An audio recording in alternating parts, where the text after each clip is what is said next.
3 and 2. And we're live. Ladies and gentlemen, I hope you can hear me. Yeah, you can hear me. Thank you so much for joining us on this special edition of Go Live. It's an incredible Saturday. Thank you for joining us if you're listening to us on Spotify and Apple and Google Podcasts and all those places. Thank you.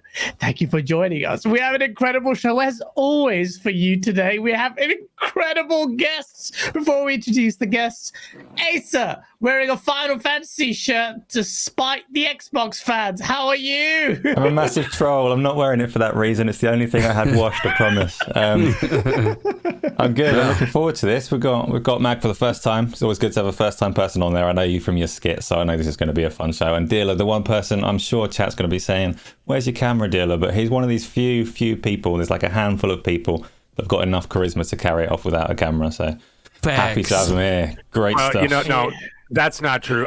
Legend says that Dealer's beauty is so intense that he makes people explode if you see him. So for the safety of the chat and of course the panel, we got to keep his camera off. All right. Hey, I like that better than what some of these frauds are saying. He's too cool for the. Shut the fuck up. It's not about being too cool for anything. You know, my cat's in the background fucking shit up. I don't want to have to worry about none of this shit. And I like to be a skeleton. That way I'm not put into some kind of category by Activision and they try to hire me. So go ahead. No chance of that happening, Dealer. But yeah. Our analytics are saying skeletal hires are down this quarter, and we must have more skeletons on staff by 2023. Go ahead, Gaz. Save the show. Well, there are a lot of skeletons, at least at Microsoft's first-party studios. Please don't cancel us. But yeah, we're gonna get into the show. I already saw some people check. Oh, is this gonna be a WAR podcast? No, this is the Truth podcast. WAR podcast. Well, like everyone's like, oh, you guys. Who's saying that? The guy that's like, Sea of Thieves is great at every E3 for 7 fucking years straight. I don't want to hear that shit. Like it's always the same damage controlling guys, man. I'm telling you. Look, this is the realest shit you're gonna get, and that's 100% honesty. I don't want to have to lie to nobody. I never want to be in that position. I know Mag doesn't. I know Gaz doesn't. I know Asa definitely doesn't. So, we're just going to say our real opinions. And guess what? From people that actually play games, I'm sure most of you in the chat do as well. Gaz, we're going to have a great show today, buddy. We're going to have a great show. We're going to absolutely have a great show. We won't be overtly negative. We're going to talk about a lot of things. Since the bloody showcase event has ended, there's been some, as you can expect, controversy, some issues, some salt and sodium on one contingent, and I want to talk to you about all of that. But before we do that, I haven't actually... Well, this is a very seamless intro, but Dealer, what are you working on? I know what you're working on, but yeah. What are you? Somebody said I was a demigorgon. What do you mean? What am I working on? For your fans. I know you're working on something. Don't call them fans, Gaz. We've been over this. I don't know what to call it. Like the people that support the stuff that I do. Yes, I'm working on something. Why are you bringing this up though? Why are you bringing up what I'm working on? I don't know. This is a weird way to intro it because normally we have an intro like, "What are you playing, Dealer?" That's what I'm playing right now. I'm playing a lot of Shadow Warrior 3. A lot of people looked over that game, and Horizon 5. Getting ready for that sweet Hot Wheels DLC. I'm tuning up some cars, guys. So I've got some really super fast cars. And I'm just enjoying racing a lot with, a lot of the guys from Australia and obviously a lot of the usuals, right? So Reluctant Dodo's one of the newer guys we're having in, but Horizon 5 still looks phenomenal. We're looking forward to Hot Wheels DLC, hyping that up last RDX, and obviously with Shadow Warrior 3 and a few other things, man. It's a lot of stuff to play, and there should be even more to come, Absolutely. And I've been playing with you, Dealer, on Forza, and your car tunage is on another level. Dealer tuned a Toyota Mark IV Supra for me, and it was amazing. It was good fun, man. It's quite godly. It is. It sticks to the road like anything. Rain doesn't matter. Buy Dealer's tunes. What do you type in? RDX? It's not for sale. I don't think it's for. Maybe the 98 Super is actually up, but I've already updated that bill. But if you want to try it out, get the 98 Super description RDX. Why this isn't the Dealer tuning hour. This is Game On Daily, though, Gaz. Yeah, but buy that tune. It's a good game, bro. I can't wait for that game as well. It was so much fun. When it does work, the online on that game is so janky sometimes, but when it does work, it's incredible. But yeah. And last but certainly not least, making his debut to the show, it's Mag, who just likes to swim in the sodium and the sauce. Oh, absolutely. You know what? I'm a miner of it. Okay, I'm in the mines every day with my pickaxe for that stuff. But anyway, listen, absolute honor to be here. I remember the first time, Gaz, when you finally got a hold of me and said, "Hey, I need you on the show." I was on the beach in the Dominican, and I'm like, "I'm in, baby." And that was like 2 months ago. So I'm glad to be here, and I did not expect Dealer to be here. That's a huge surprise for me. And I gotta say though, I just saw the ad on Twitter for GameOnDaily. I see that Dealer got top billing over me. I told you before, when you speak to my booking agent, I get top billing over Dealer. Now, anyways, chat, you guys are amazing. I see you, Fonz. I see you in the chat there, and Dreadpool, I see you guys in there too, and everybody else. Thank you guys for coming out. We got a hell of a lot to talk about today. And you know what? We're not going to regurgitate the same old shit that everybody else has been talking about. We're going to talk about from our heart. And we're not going to I'm not going to pander to the audience. I'm not going to pander to anybody. I'm going to tell you how it is. And my truth and the way I feel about how the last week went. Anyway, everyone else is full of shit but us, Max. Yeah. That is 100% That's what you just said. No, seriously, I get what you're saying. And honestly, guys, it's not going to be a negative show.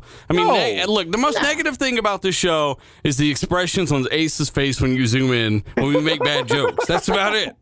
But other than that, it's going to be fantastic. So thanks for joining us, guys. Hit the like button, share it out. And back to you, Wed Dwagon.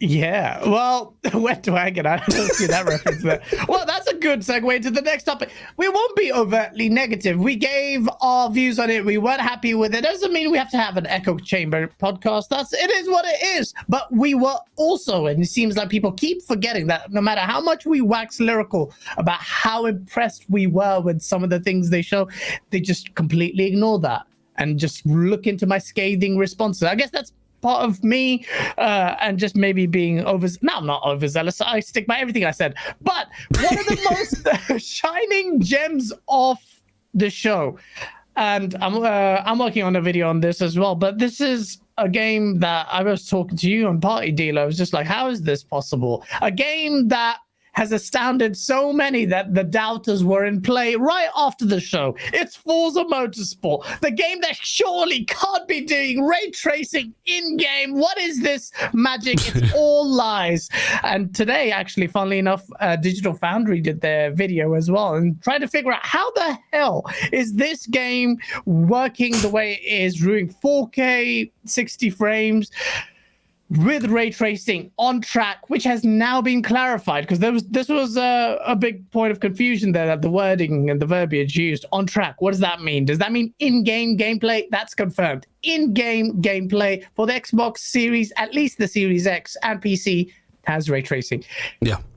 Talk to me, Dealer. Well, for one, on track is kind of it's still misleading because there's more ray tracing than just on track. Yeah. There's ray tracing in the pit lanes. There's ray tracing in the mobile hub garage when you're walking around, right? The single player area. There's ray tracing in a lot of different areas of the game. So whoever just came up with the wording just wasn't good at it. But we got to say it's impressive. It's weird how everybody's in doubt and this blows their mind. But again, I've been saying this since the fucking beginning. The game can do this. You will have this game running at 60 FPS. It'll probably also have 120 FPS mode without ray tracing. You'll have 60 FPS ray tracing. 4K, that word.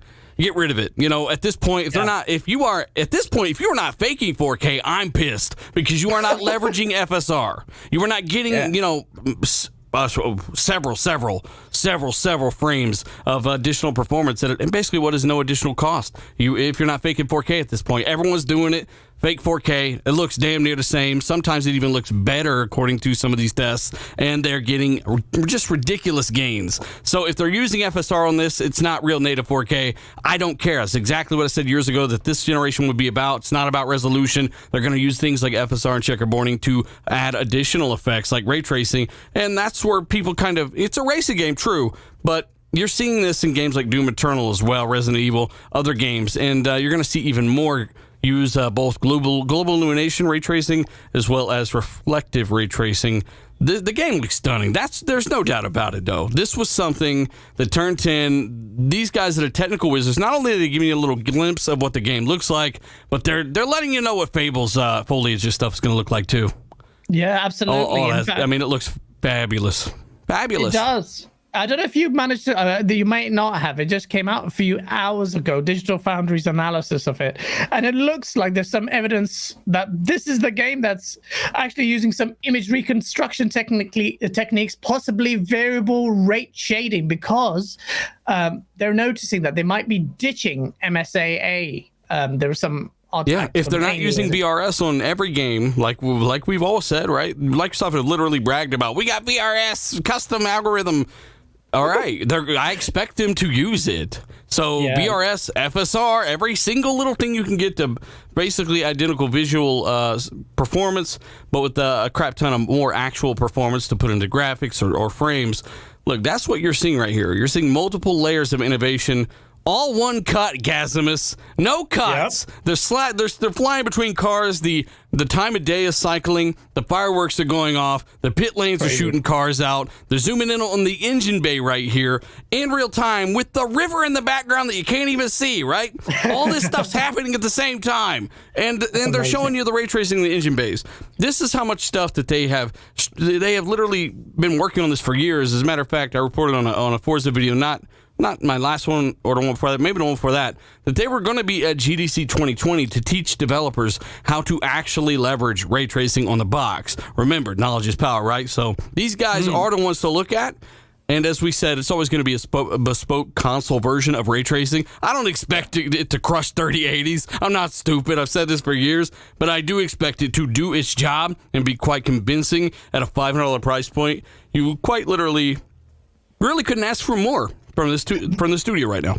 I mean, this is the studio that's actually matching or maintaining the Xbox Series X promise. This is the first one to really kind of go out and show everyone how it's done, to the point where everyone's questioning why it's done. Mag, I don't know if you're like me, not a very technical wizard like I am, but what are your thoughts looking at this shiny little car there? What's your thoughts on Forza? Are you a racing fan? Well, I'm a fair weather racing fan, so I'm more of a Forza Horizon kind of guy. You know what I mean? Like I'm not interested in like how the sausage is made. Like I don't need to go like dive in and see how, the different levels of the shocks and all that stuff. I drive some of these cars in real life, right? So I mean, I don't care how it is. If it's got a steering wheel and got four wheels, then I'm going to drive it, right? Actually, I had the absolute pleasure about 6 weeks ago. I got to drive a Bugatti Chiron electric. What? Man, yeah, it was amazing. A 1,500 horsepower electric vehicle. What a piece of machinery. But you know what the thing is? I don't know anything about it. I just know that when you press the thing, it just goes that way really, really fast. So anyway. Why the hell did they let you in that car? It's a long story, but it's a long story. Is this the brake or the clutch? What's happening? It looks great though, right? Some pretty incredible vehicles. Not particularly mine.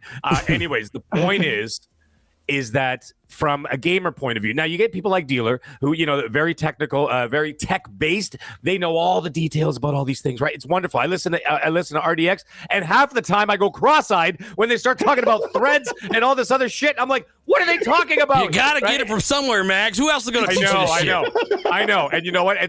Honest to God, it's amazing. Because if I started talking about the stuff in my career, everybody would be like, what the hell is MAGG talking about? Right? So it's the same idea. So I find it fascinating. However, here's the thing. You did mention that if it was going to be anybody who's going to show the power of this hardware, it was going to be Playground, okay, Turn 10, whatever.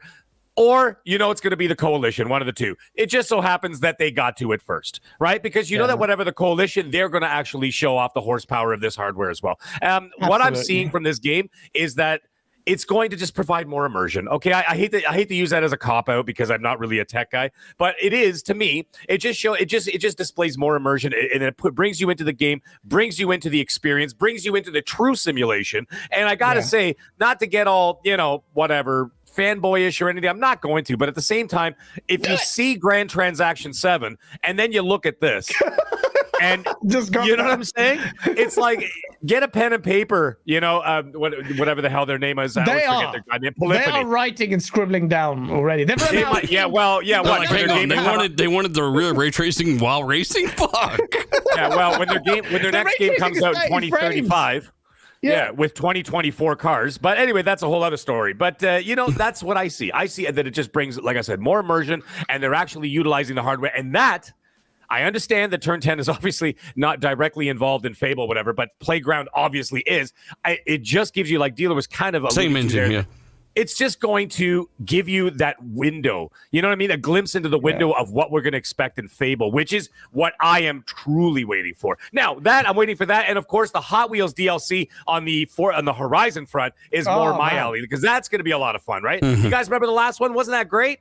I mean, that was fantastic. That was one of the best DLCs I've ever played in my entire life. Was that like 5 years ago now? Or It was number 3, wasn't it? Yeah, not even. So it was 4. like 6 years 3. ago or something. I don't know. Yeah, it looks fantastic, and I'm with Mag. Like, that's why people. I got some friends behind the scenes say nobody cares about Forza Motorsport. Nobody's gonna play this. No one's gonna be excited.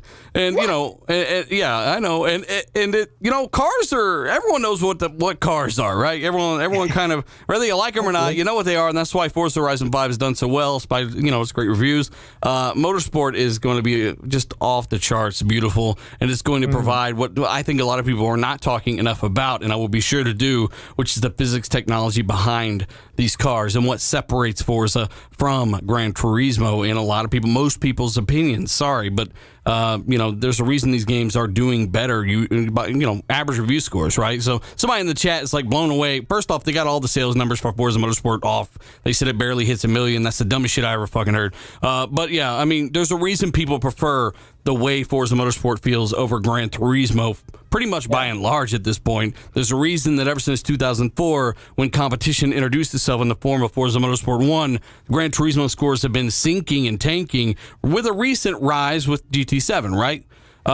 But yeah, do I think that it's going to compete with Gran Turismo 7 on every level and take it up a notch? Maybe, with the exception of content. We don't know enough about what's in the game. That's the question. How much content is in the game? How many hundreds of cars are in the game? Because if you remember Forza Motorsport 4, we had 700 plus, we had 30 tracks, 5, they retooled, restarted, 200-something cars, 17 tracks, and then we got all the way up to 7. We're back up to where we were with 4. Now with this one, are we starting over again? And if we are, can somebody please roofie me? Well, hopefully you don't need to be roofied, because Turn 10 have learned their lessons from Forza Horizon 5. That was a painful experience at launch. I don't expect them to come out with 700 cars, just to be clear. If they say that is holy shit, curb stomp, Gran Turismo right into the ground type stuff. But I do expect, 300 plus cars, and I would like at least 20 tracks. And I understand they got to rebuild stuff for what is looking immaculate.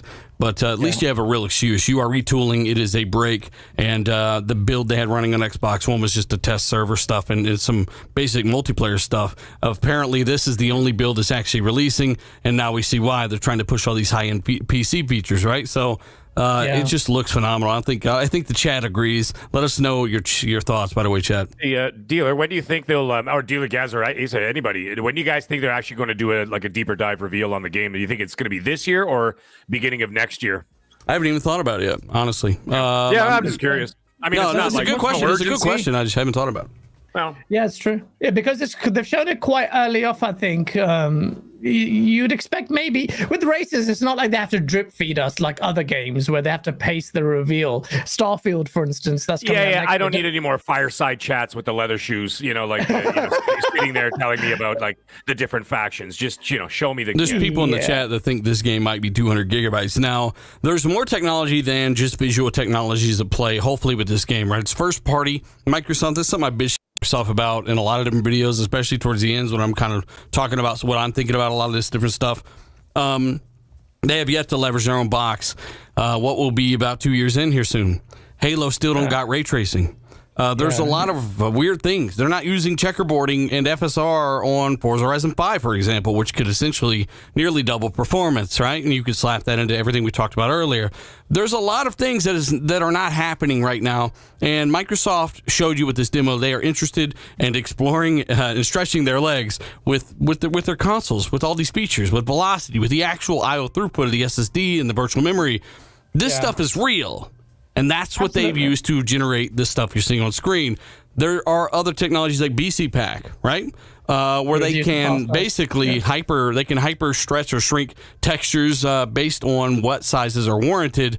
You could essentially have 4K textures up-resed in real time with no actual 4K textures on the box. Think about it that way. That's how they save you tens and tens and tens of gigs of download size. So it won't necessarily be 200 gigabytes either. There are other technologies that were designed and already in the GDK, according to my developer friends, that can actually reduce that stuff.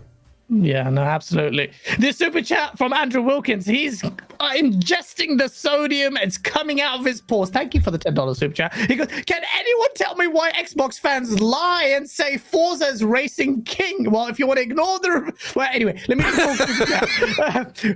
never sells more than 3 million. How do you know that? More sports struggles to sell 1 million. Even Look, this is the hilarious man. Sorry, Andrew, but I have to lazy on this. Even GT Sport sold 14 million with 12 million players online. So if Forza Horizon has 20 million players, how does that translate to? It's like, what? Ignore the reviews, ignore the tech, ignore all the numbers. Doesn't that go against their own argument, though? That like, and trust me, I'm on the train with you, Andrew, but you just you blew your own foot off with a Magnum right now, because the same people will say the same shit about games like Sea of Thieves having 30 million users. Does that define quality, sir? No, it doesn't. Factually, GT Sport, even if your numbers were true, which they're complete bullshit and pulled out of your ass, your logics are kind of dead out the gate. Well, the last bastion, but other than sales, which seems to be the last bastion for a lot of arguments here. Asa, I want to get you in on this. Sorry, I know you'd be quietly sitting there. And I saw you grimacing as Mag said immersion, maximum immersion. You just took that gin and tonic and downed it because you want it in VR. It's not coming, but it might do. But what I wanted to say was, look, one of the last bastions, I can obviously interject, you're a very silent monster here, but I wanted to get your thoughts on this thing, on the comparative point between Gran Turismo. It's been seen as one of the arguments that's propped up when they compare Forza and Gran Turismo is that, look, that Gran Turismo has a racing academy. It's more of a simulator than Forza. Now, Forza is doing all these calculations and all this damage and all this stuff. Isn't it proficient in almost other than the content, which Dealer actually quite relevantly brought out? We need to see that. Isn't Forza just better in every department, but particularly that sim side is with this new next gen only handling wise? Yeah. Okay, cool. That's so Dealer was talking about that as he was saying that Forza's like taken that crown in terms of the driving model a long time ago. I'd say that was always more subjective up to this point. A lot of people would have pushed back against that, rightly or wrongly. A lot of people liked the handling model in Gran Turismo, and you'd always see this counter argument like, no, this one's the real driving simulator.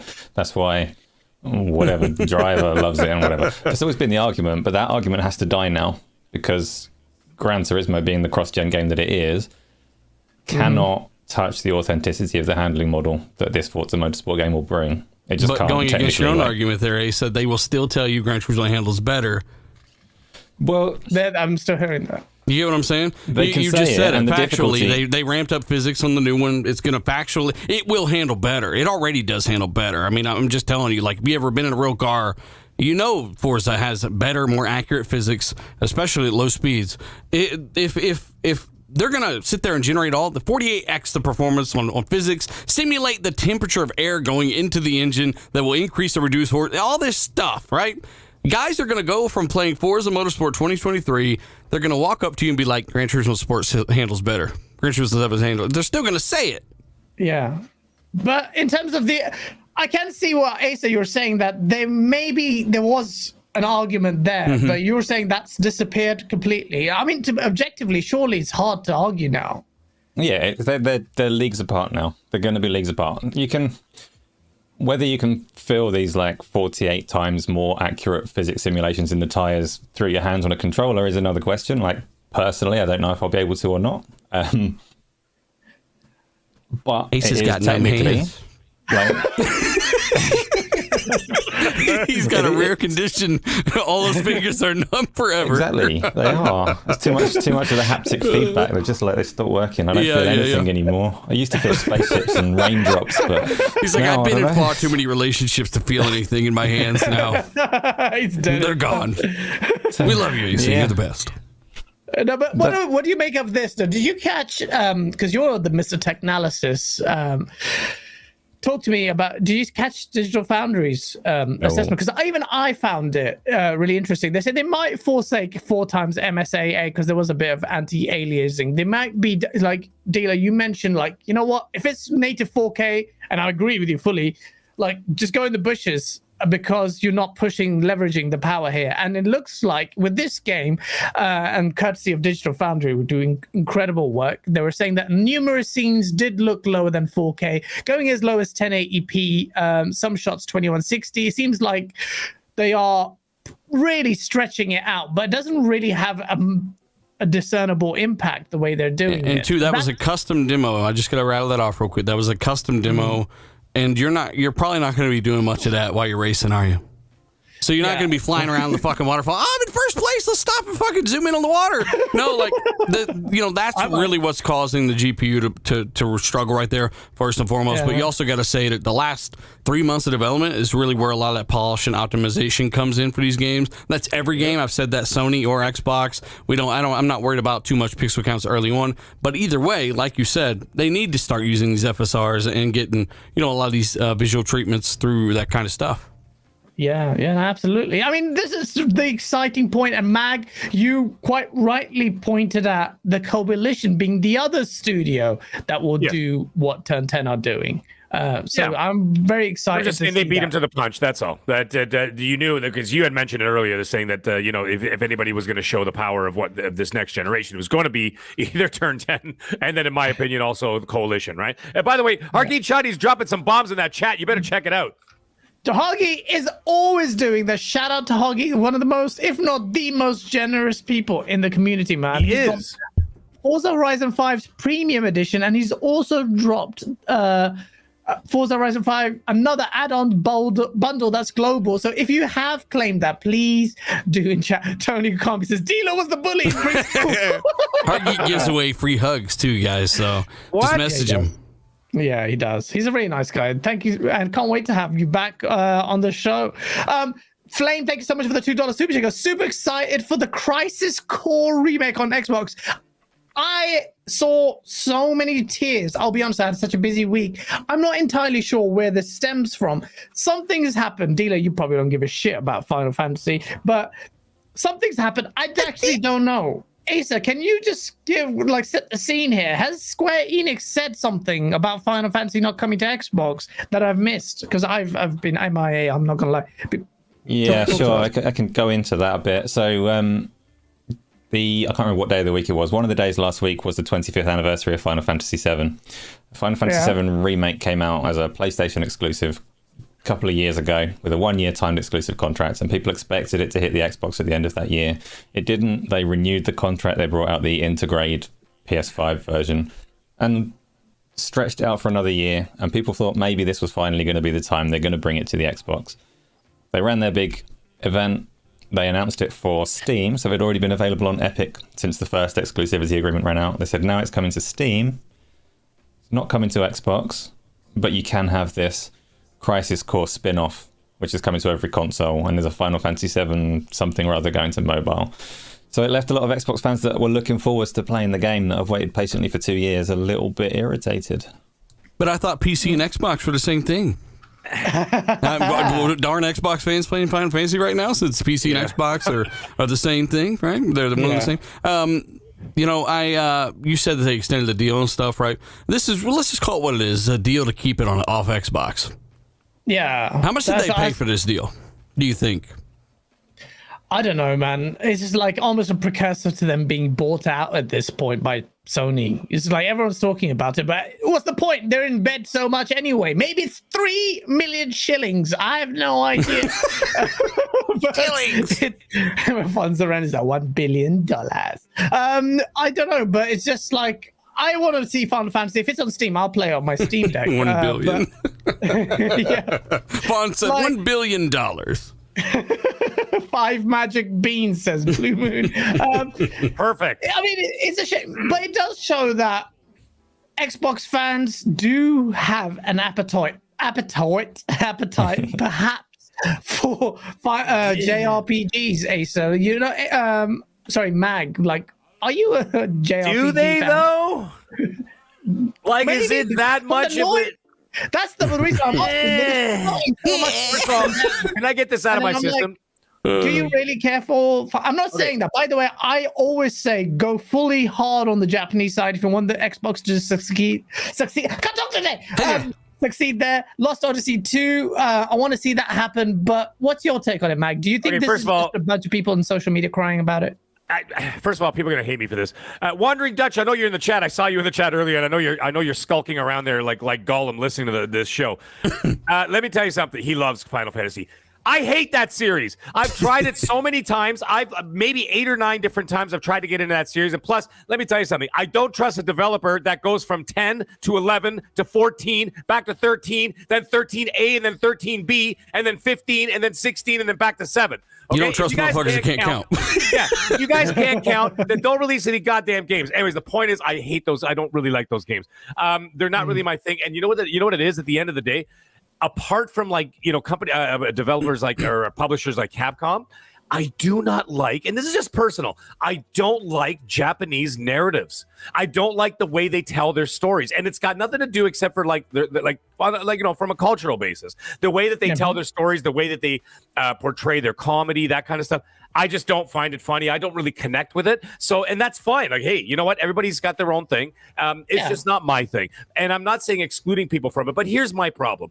With all the crying and all the bitching and all the moaning, and I get it. I really do understand it. I really do. But at the end of the day, if you've been waiting 2 years, for Christ's sakes, just get into the other ecosystem. You know what I'm saying? Like, just go buy if you don't want to buy a PS5 or if you can't get your hands on one or whatever, right? Get a PS4. You could get one for like $100 now, and then you could play Final Fantasy VII if you're really that desperate. I hate to be that guy that that's not their point, though, Mags. That's not their point. Like we've talked about this before. Their point is that's like you going to a car dealership, right? Whatever car you, let's say you like Chevrolet. You're like, I really want a damn Corvette, and then they're like, no, well, we don't fucking have any, bitch. We got Camaros and some other pieces of shit. You got to go over there in the next city to get Corvettes. You want that? Otherwise, fuck off. Like. No, I still want it to be at the damn dealership I'm at, right? So I get what they're saying, and you couldn't trust me. I mean, look. They got vending machines over there that dispense used panties. That's all I need to say. I'm just not into it. Yeah, I just don't care about those types of games, and I think there's a reason for that. But I think there are also a lot of people that do, and whether or not I play Sea of Thieves, other people do. You could change that around all day, right? Final Fantasy's big. I get it. But ultimately, you also shouldn't be held ransom. You want our game on your box, Microsoft? They just, what do they want Microsoft to do? Like, pay them $200 million for these fucking games? Like, bring them over and try to capture an audience. But it's kind of disrespectful to the people on the green box if you don't even give a fuck to bring the shit over. And I get that money's involved and you're taking money to keep things off platforms. But at the end of the day, it's no one's fault but Square Enix that the game's not on Xbox. Yeah. The thing is, with Square Enix, we all know that they're whores for money, right? And you look at, well, hey, man, it's the truth. Like, it only did $20 million. We're disappointed. Well, they're ridiculous. But even with their exclusivity deals, or even not even as exclusivity, just the way that they throw out one IP over here, one IP over there. Like, look at the PS5's got Forspoken coming, right? And then they had Outriders Day One on Game Pass. Right, so they're just throwing IP. Whoever's got the money, whoever wants to dish out the money in which direction, they'll give it to you. Now, the thing is, if Sony must be paying, in my opinion, I may be wrong, but I think Sony's paying a hell of a lot more than I think that we anticipate. And here's my thought why. Because they've got that second part coming out, I think they want to keep the narrative that this Final Fantasy VII remake is going to be synonymous with PlayStation. And therefore, they will pay the extra money to do that because people will start. Did you hear what happened when they announced the part 2, the Final Fantasy VII? The demand for PS5s doubled overnight. And this is what they want. They want to get people onto their ecosystem because they do not have the infrastructure that Microsoft has. Right, with the cloud gaming and everything else, right? So they literally have one option, basically. It's either you buy a PS5/PS4, or you eventually get it on PC, down the road. And so I could see why they're doing it. Now, I mean, is it good business? It's good business for them. It's not great for PlayStation gamers, but I'm saying there is the option of just getting it on the other damn system, for Christ's sake. You know what I mean? I get it. I understand it.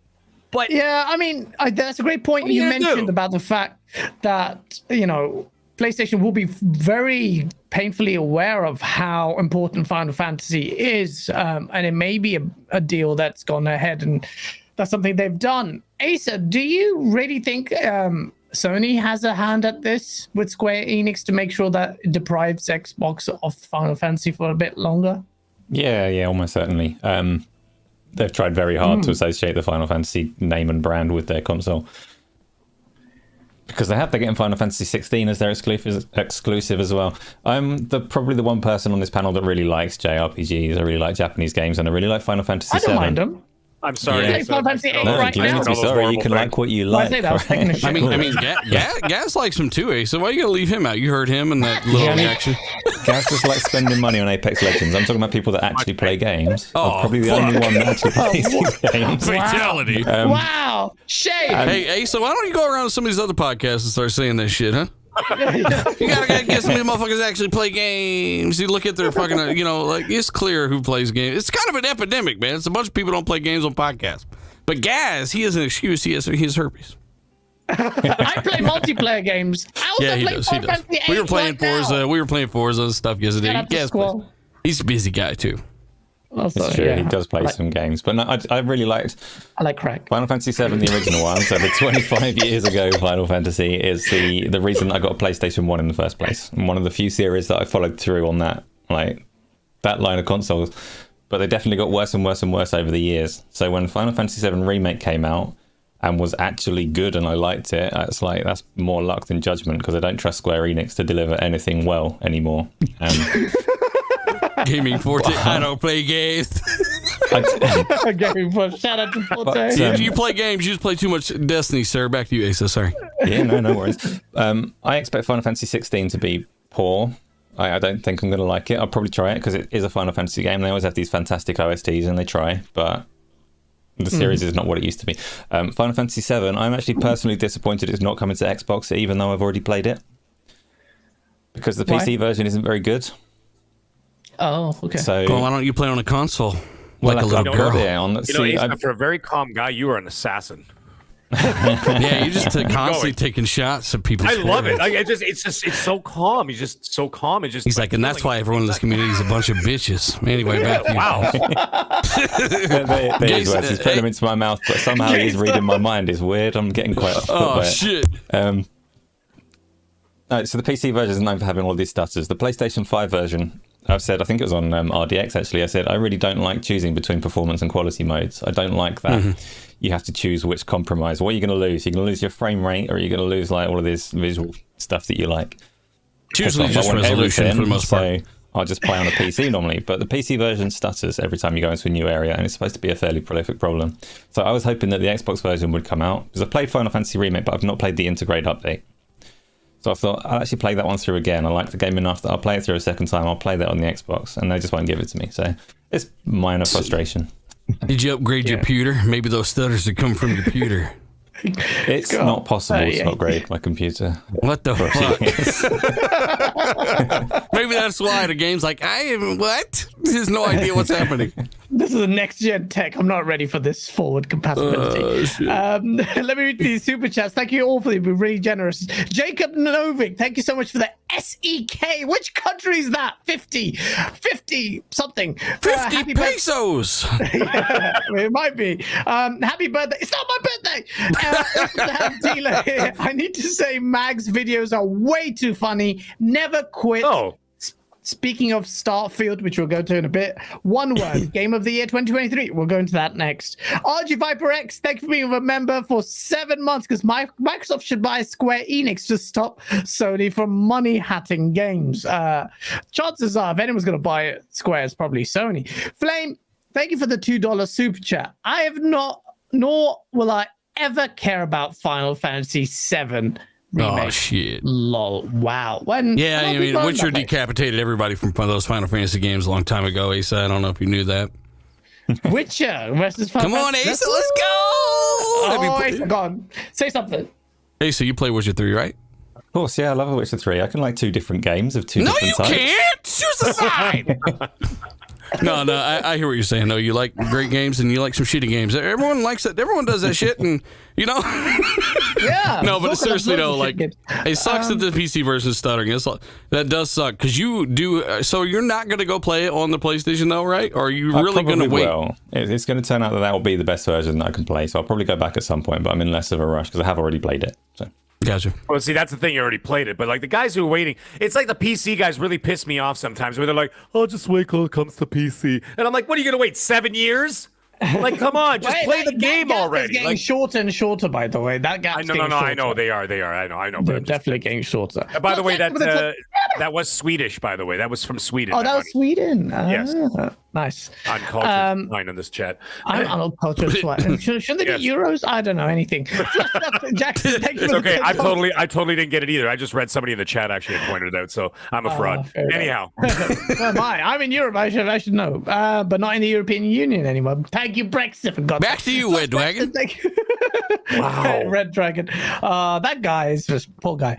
Flush Jackson with a $10 super check. Forza's great and all, blah blah blah, but Terminator, Teenage Mutant Ninja Shredder's Revenge is my game of the year. Fun factor so far. Can't tell me nothing. Me and you played that dealer with Colt and Zorka. I played with Hargy, and I played with a bunch of people. And by the way, it's the only game that's actually come out this year. That's probably why. But yeah, I mean, we've had some games this year. But yeah, it's fun, man. It has some online problems, though, right, guys? A little bit. Yeah, well, for me, every time I play, because I'm so far away, my game bugs out. I could just see invisible ghosts killing the enemies, and I'm just sitting there like, what? Hey, you got that achievement, though, for not taking damage, you little slut. I didn't get the achievement. I got it comes up at the bottom, you know, when you've done Is that us the fighting? accolade. That's the trailer. I bet you hit some cool shit of us on the screen. What the? That would be wicked. Sorry. I need to share clips of the Acer. I don't You have to invite me and then I'll record things. I think Hey, so you're always invited. The highlight of this game is that you could play as Casey and you could play as April O'Neil. That's pretty cool. Instead of just the four turtles. Casey, by the way, because it's not at the I don't know. I'm just watching You gotta unlock the trailer. them. You gotta unlock them. Yeah, you gotta unlock them. Okay, unlock them. Okay. They also have different stats too. Something I noticed just real quick. I know nobody actually gives a fuck, but each character has different stats. So like April's faster than everyone else, for example, right? Stuff like that. Oh, by the way, speaking of April, did you see that someone pointed out the 1991 Konami version had April O'Neil with like an open blouse and like, you know, her cleavage sticking out? Sticking her use panties in a vending machine to sell. And in this one, she's buttoned all the way up like a Catholic priest. Leave the Catholics out of this, okay? Yeah, someone put them next to each other. The pictures are like, you can see what age we live in now compared to Konami was DTF. That was the difference. Well, yeah. Hey, we can move forward, though. And we do before we get cancelled. Shout out to 576 people watching. Just smash the like button if you're enjoying it. I was reading the super chats. Also, Terminator. Why do you keep saying Terminator? That's the Terminator Turtle Shredders. Get some sleep. What's wrong with me? It's a great game, and it goes to show, like, it kind of hits the couch co-op vibes as well, even though it's 6-player online. It just feels great. Like, games don't age, and if you played the old Teenage Mutant Ninja Turtles games, it's kind of hitting that vibe. So it's such a great, fun game, man. It's the best Turtles game I have played, and again, I didn't grow up in the arcades playing those games, but I own them back compat. I still own them to this day. To me, this is the best Ninja Turtles game that I have played. Like that is this of this type. Like I think it's well done. I think you play with your friends. It pretty much works most of the time. Like it's in Game Pass, which is a bonus, right? If you're a Turtles fan, there's no. Asa was messaging me. He was ecstatic. Motherfucker was crying because he got to play his Ninja Turtles again. And this is a big deal, man. Yeah, he did. He called me. He's like, I like Turtles. But it's a great game. It's a great game. Do check it out. It's on Game Pass if you haven't played it. The best value in gaming, right? Asa. Zane Crack. Thank you for the $10 super check. It's kind of know why Final Fantasy VII is a PlayStation exclusive. Making a remake of a game, then splitting it into parts and making people pay full price for each part is only capable on a Sony console. Zane, feed the soul. Jeez. But yeah. Damn. 1A Dragons TV, shout out to you, man. Thank you for the $5 super chat. He goes, happy born day, guys. It's not my birthday. Let me tell you guys a secret. The guys will maybe never tell you. He actually doesn't like that. It's played out, guys. Bro, you guys go ahead. Sorry, I made that weird for you. Said it to them. They keep like, guys. They love it. He's like, stop it. They're like, I don't like it. Now you're gonna get 10 times Now you're the gonna birthday get super more. chats. Maybe that was all by design, chat. Yeah, huh? exactly. Well, you're gonna get like 20 more super chats for happy birthday. Hey, just take You want to piss him off? Just tell him happy birthday. And everyone's like, "Oh, you just play that just so you can get more super chats." No, I don't do that. Just don't give the super chat. Just don't put that message out. But look at that. Look at Sappho's right there. There you go. These guys are boss. But yeah, 108 Dragons TV. Thank you so much for that. He goes, "Happy born day," even though it's not my born day. He goes, "Final Fantasy VII owners shouldn't be pissed. Xbox owners shouldn't be pissed. It's not even the whole game. It's 1/3 of the complete rip-off of Square." There's a lot of got a content point. there, though. There's a bunch of toxic fucks in the chat. Lemon's a beast, man. I don't. Yeah, shout out to Lemon. Love him. Yeah, man. Dorian Gray, thank you for the $5 super chat. You have to wonder about a company like Square Enix licking.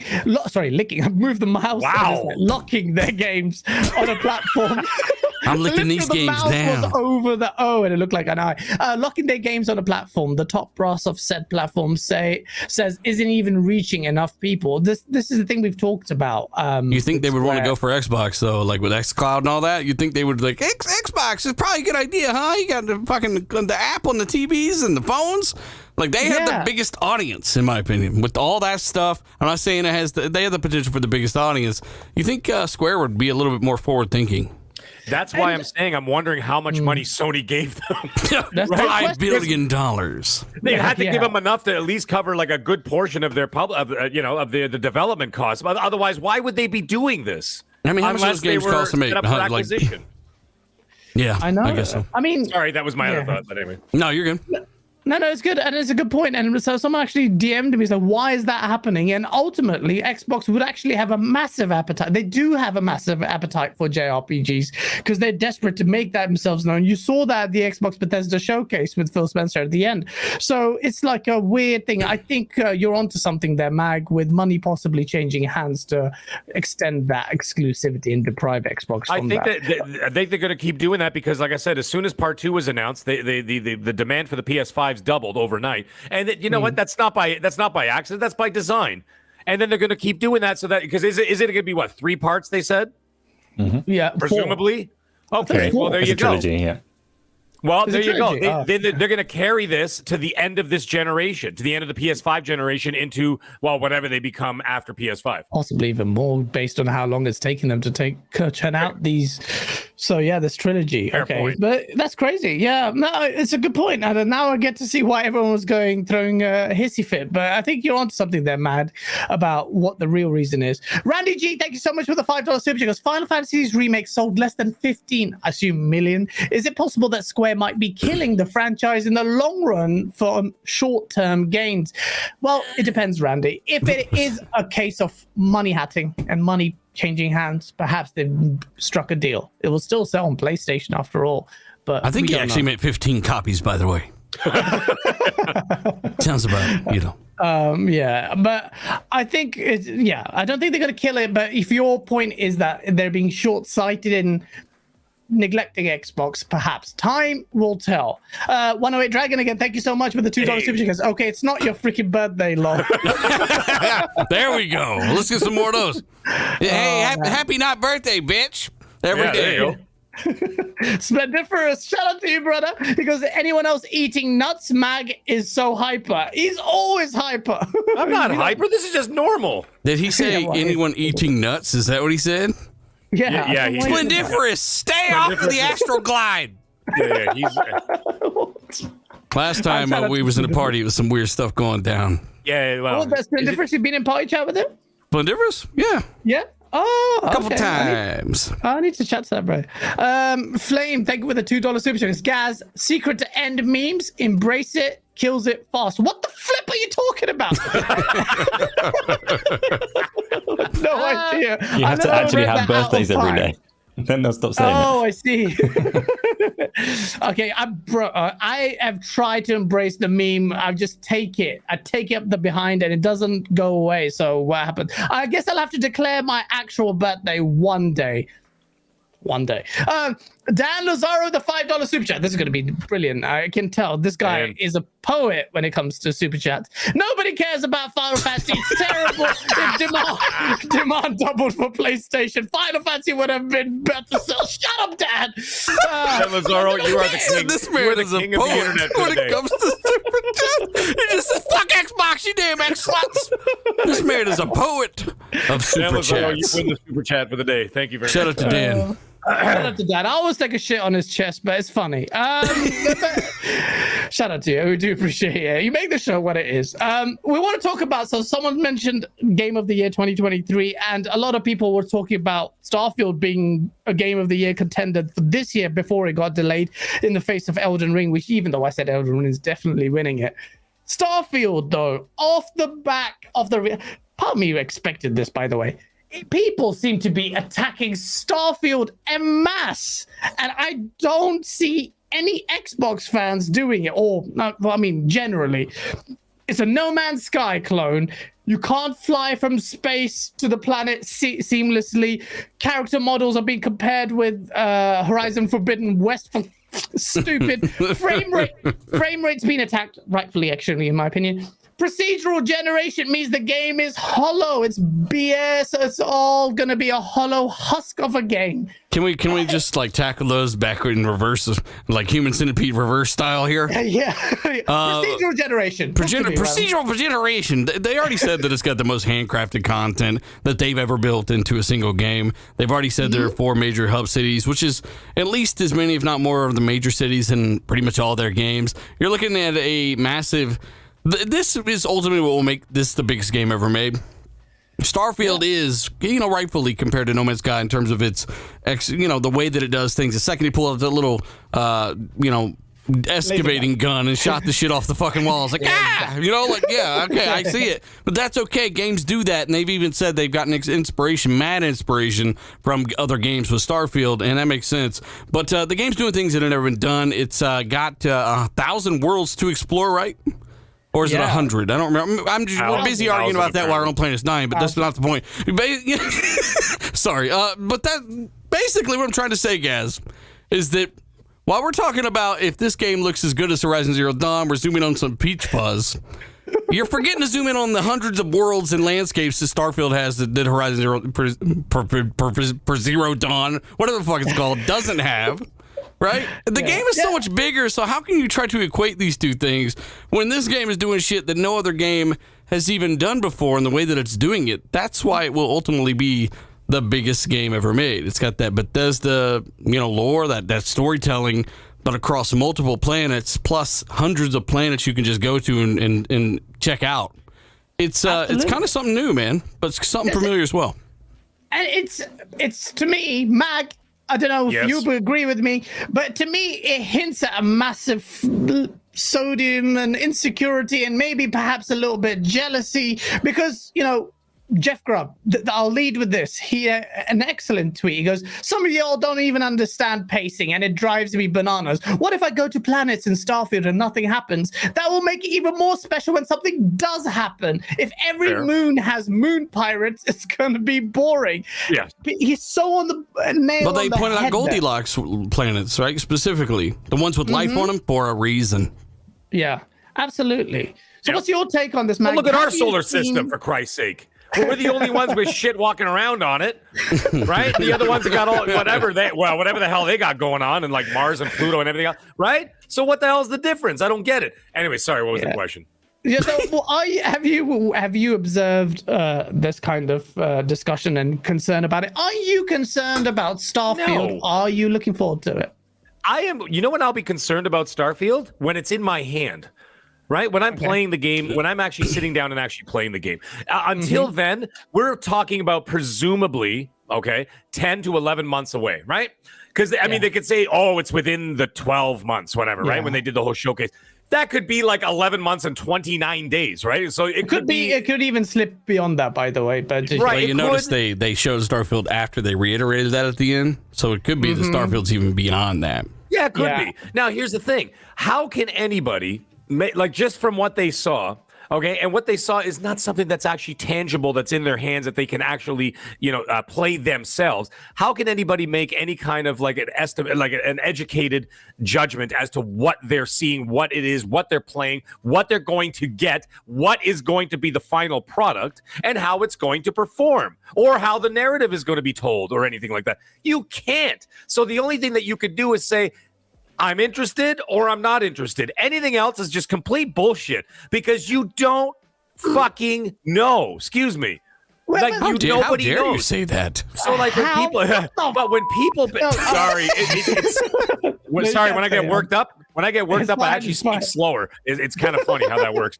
I'm kind of like a Benjamin Button of emotions. I slow down when I get angry, and I speed up when I'm talking normal. Fucking melting in the corner by the time. Yeah, like it's really weird. So now here's the thing. That's the thing that bothers me. Yes, I've observed all this. Yes, I watch all this. Where do you think I get all the material for my videos? So that's where I get all this stuff. But the thing is, I'm looking at it and I'm like, how the hell can you guys say it's going to be shit or it's going to be game of the year? You don't know until it's in your hands. So when I'm going to get excited, you can speculate, Mag. You can see a game and say that looks shit. That looks now, good. look, I think there are boundaries here for me. If you are constantly spreading negative speculation about stuff, and that's the first thing you jump to every time, then that's obviously easily identifiable, and it gets a little annoying. But if we're speculating what's possible in Starfield and all of the many things you may or may not find on planets, and we're saying, hey, this is what we hope is happening, but we understand that there's nothing announced about that. Those are two different worlds of speculation and kind of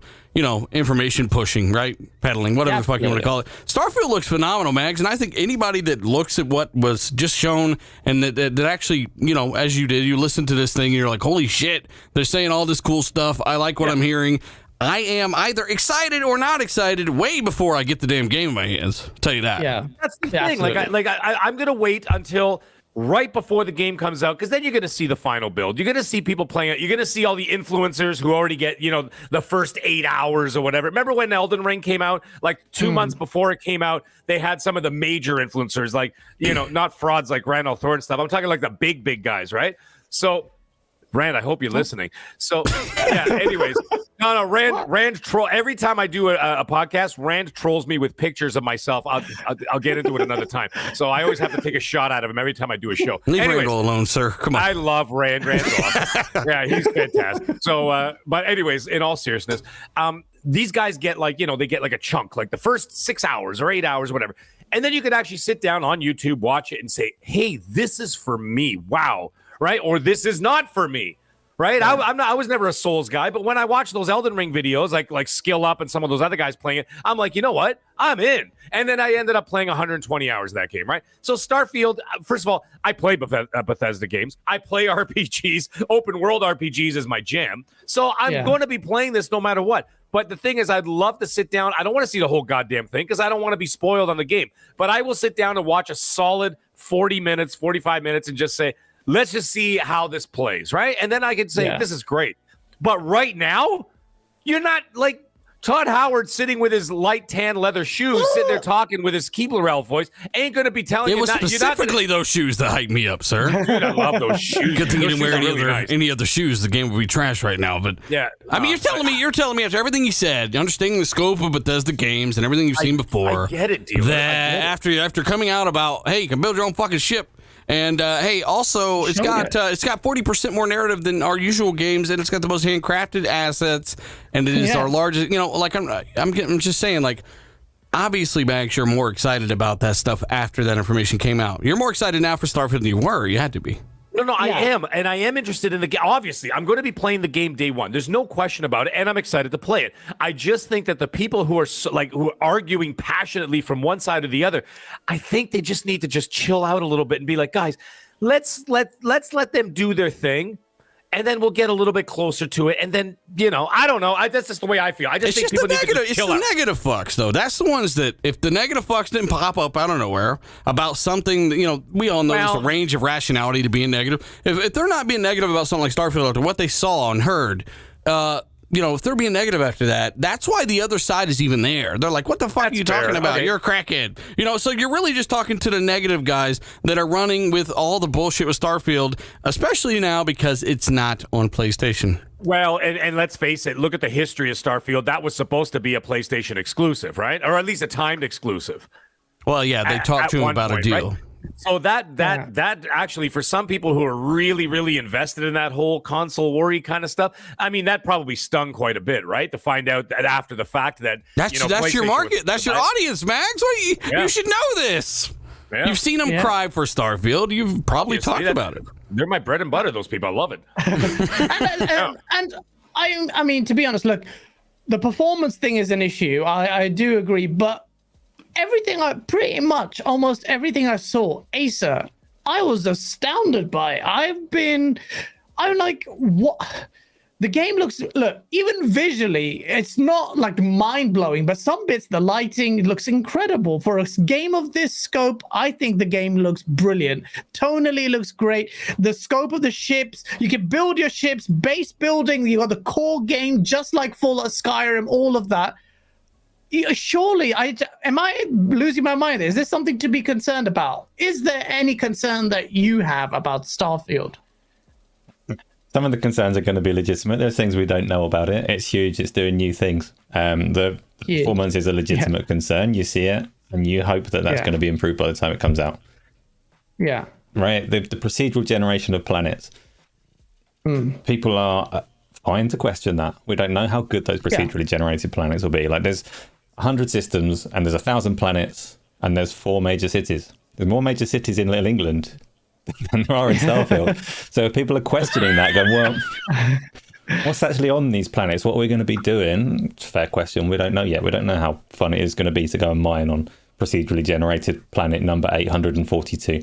So you don't go there, right? Asa. You don't go there if you don't want to do that. Game, so you can do whatever you want. You can play straight through that core story, or you can go elsewhere. You can look at like the facial animations of the characters. They're a bit stilted, and you can say, "Oh, I like my cinematic games. I'm used to motion captured faces, and I want everything to be like that." That's not Starfield. That's not a Bethesda game. They're not doing motion capture for 200,000 lines of dialogue. So get over it. But it's not going to be for everyone, right? Like, some people don't have 40 to 50 hours to get through a campaign, let alone 1,000 hours to go across procedurally generated worlds and all the rest of it. We don't know a lot about flight. We know that you can't take off from a planet. You can't fly across from planet to planet. So questions on like how you actually engage in space combat in the first place. Like, what triggers that scene? Why are you suddenly on your spaceship if you can't take off? And all the rest of it. So there's questions about how they're going to deliver things, and people might have had an expectation that it was going to be more like No Man's Sky, if that's what you wanted. I didn't have that. No, I'm surprised about that, though. Surprised that you can't just fly wherever you want. From? Well, there are some. They said you couldn't fly from planet to planet, or is it more just like an intermediary fast take travel? Off and land? Yeah, it's going to be. Yeah. You can't land. Like, there's a cutscene transition of you landing and taking off out of the planet's atmosphere, but in between planet to planet, can you fly between those warp speed? Any of that? They said that it was not worth it. Players weren't interested enough for them to take on that technical challenge. So no, you can't fly across these. I thought that was like leaving the planet and entering the planet's atmosphere. That they were talking about that. Yeah, maybe. That they don't. Damn have. it, Asa! I want to do the nerdy little warp speed thing. But I don't know. Hey, performance. You could play Star Wars in VR. You could do the same damn thing if you want. Performance is a legitimate question. I just want to throw this out there. Wait. Real quick, just because I've just seen chat, people think that I'm hating on Starfield. I'm not. I love Bethesda games, and this is going to be a phenomenal one. 200,000 lines of dialogue, story going through these 1,000 planets. You give it enough years, and the mod community will populate all of them. There's going to be tons of stuff to do. It's going to have bugs launched, right? It's a Bethesda game. If they wait for Bethesda to fix all of these bugs, we will achieve actual space travel first. We'll have our own 1,000 planets.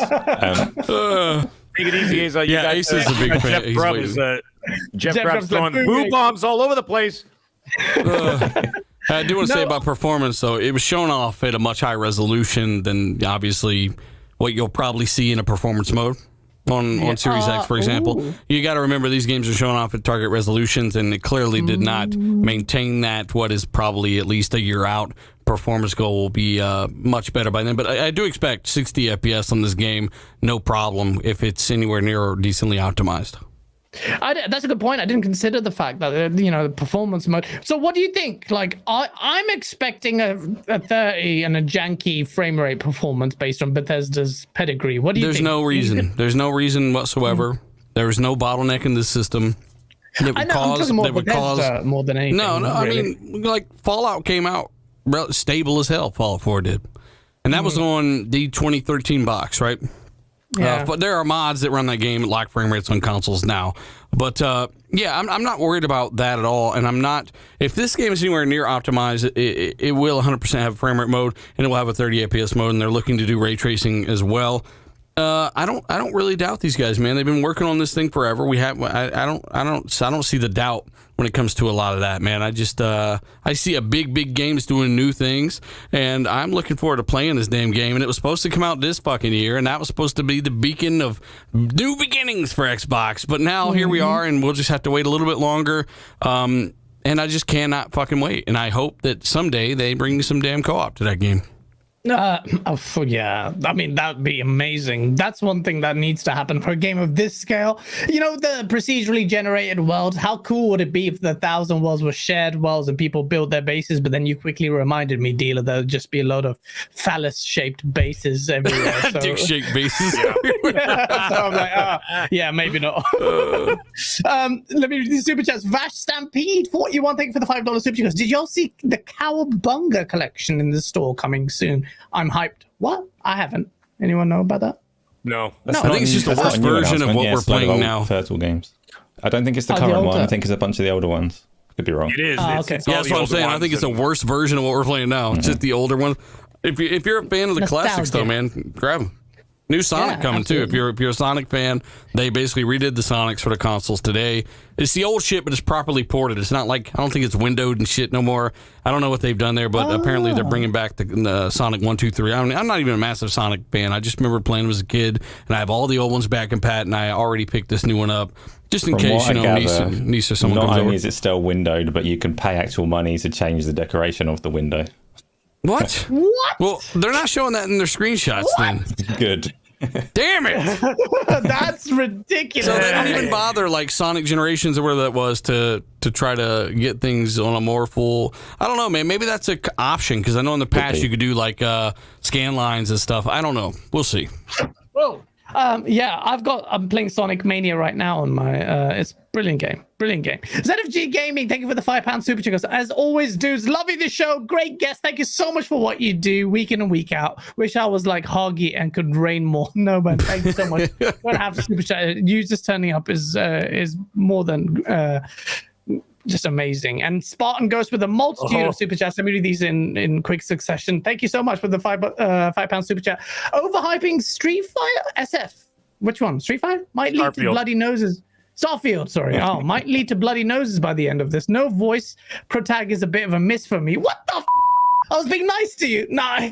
For one, overhyping. We're literally just telling you what the fuck they said. Secondly, y'all, you want to talk about overhyping? You got bug snacks and hyped it up. I don't want to hear shit.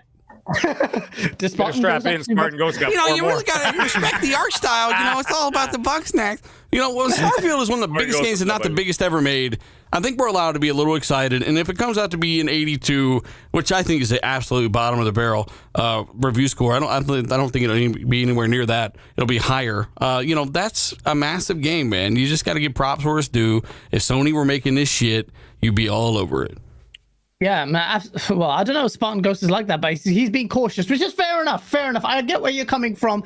I'm aiming for the blue sky. I'm saying a 90 plus matter easily. 93. That's my prediction. Shout out to Spartan. Ghost, sorry. Maybe I assumed. No, I'm sorry, Spartan. I think I think he's pretty chilled. He goes, thank you again. He goes, good thing it will be on Game Pass, so let's wait. Also, 4 major cities without 1,000 planets. Come on, bro. Okay, he's being negative. Fuck you, Spartan. We get a VA and no VA options. What the hell? I mean, come on, Spartan. This is where you've lost me. Spartan, stop it. Stop. Okay, we'll get sidetracked there. Garuda Intruder with a $5 Australian. He goes, playing Mass Effect Trilogy for the first time. Holy crap. This is the universe. This universe is better than Star Wars. Agreed? Dude, Mass Effect Trilogy. If you have not played these games, put your face up to the screen so I can smack the shit out of everyone that hasn't played. Dealer, they could be younger and just growing up. All right, it's time to grow up and fucking Alien and Mass Effect. Shit, I talk about games to people that work for me, and they're like, bro, I wasn't even born yet. And I'm like, oh. You're fired. What are you talking about? Yeah, you're fired. Oh man, yeah. How did they mess up with Mass Andromeda? Garuda, you are literally asking the questions we were asking about 10 years ago, but you're right. How the hell did they mess up Andromeda?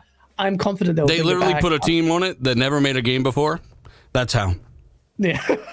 and that's how you messed up the legacy. And I agree with you. It challenges Star Wars in terms of lore because there's so much potential there. Such a shame that's happened. And I pray. Actually, no one even talked about the new Mass Effect. I guess it's far away. Asa just said he got his dad to get it last week. How come you didn't throw in there? Asa, what? That's big. I don't want to interrupt. He's going to become a man now. That's going to become a man now. Yeah, he's walk in on him banging aliens. He's got an Xbox Series S, and he's played like very few games on it. He's played like quite a lot of flight sim, and he's played through Halo Infinite like 6 times or something. So I said, you probably need a new game now, and he asked me to recommend something. I was like, oh, you should have cared for your dad much more than. You should have cared for your dad much more than this. You made him play Halo 6 times for you gave us the new games. No, I didn't know it was happening. I would have spared him sooner if I had known. He lives in a different country. I saw him. It's quite rare. It's like, now he's going to have the Mass Effect trilogy. It's going to take him like years to get through. Has he started it? Starting it anytime now. Yeah, he's bought it. Oh wow! I'll be intrigued to see what he thinks because that's amazing. And he tells me, he said 3 whole games for that price. This is the best value in gaming. He told me, and I said, "Shut up, Dad! Don't speak like a marketing shill." Wow. Oh, Asa, you're so bad. You're so bad. Well, can we talk about? Okay, well, before we do that, let me read Gary Barwick's super chat. Thank you for the $10 Australian, mate. He goes, adding 6 to 12 months to Starfield and Redfall has the knock-on effect of adding the same time to all other AAA titles in development, as they won't release them on top of each other. Guys, this is one thing I was going to talk about. I'm actually going to work on a video on this, but I think Xbox has a problem now, which you're going to laugh at this, but. And I think this is based on what Colt was saying, Matt Booty was saying at the show as well. Like these delays have screwed him over. And now, if you got to believe this 12-month window, you're not going to give any breathing space to all these games. You're telling me by June next year, and these games are coming next year, by the way. So from Jan to June, you're going to get Diablo. You're going to get Starfield. You're going to get Redfall. You're going to get, what the hell was the other thing? Forza. Don't you ever forget it again, Gas. I know. Last week I forgot about Starfield. Stupid. But that doesn't make sense to me.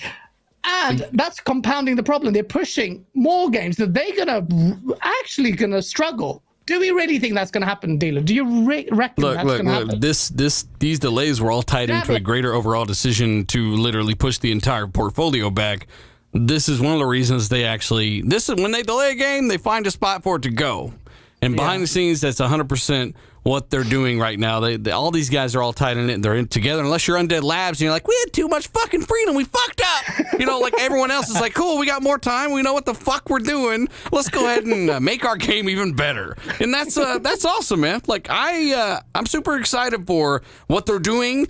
I just wanted that shit to start a little sooner, maybe a little November action with Starfield, but apparently that's not the case, and we will have to wait a little bit longer, man. But ultimately, try to be positive, focus on what's coming out, and it's going to be a little bit of... It's going to be some third party. You're forgetting about even the third parties, bro, like Callisto Protocol, Resident Evil 4, Street Fighter 6, Stalker 2. I mean, there are so many third parties on top of this stuff. Yeah. It's a real good time to be a gamer, and if you got a backlog now, you're super fucked in about a year. Yeah, well, I'm fucked. But I mean, next year is going to be a massive problem. Actually, going to be a negative for Xbox, which is good for us. So much goodness, but potentially, MAGG, could you not have too much goodness? Could you not have? By Jan to June, you have Diablo, Starfield, Redfall, bloody all these games, all this shit. How are you going to do that in 6 months? You're not enough time. Just give up my job. What do I do?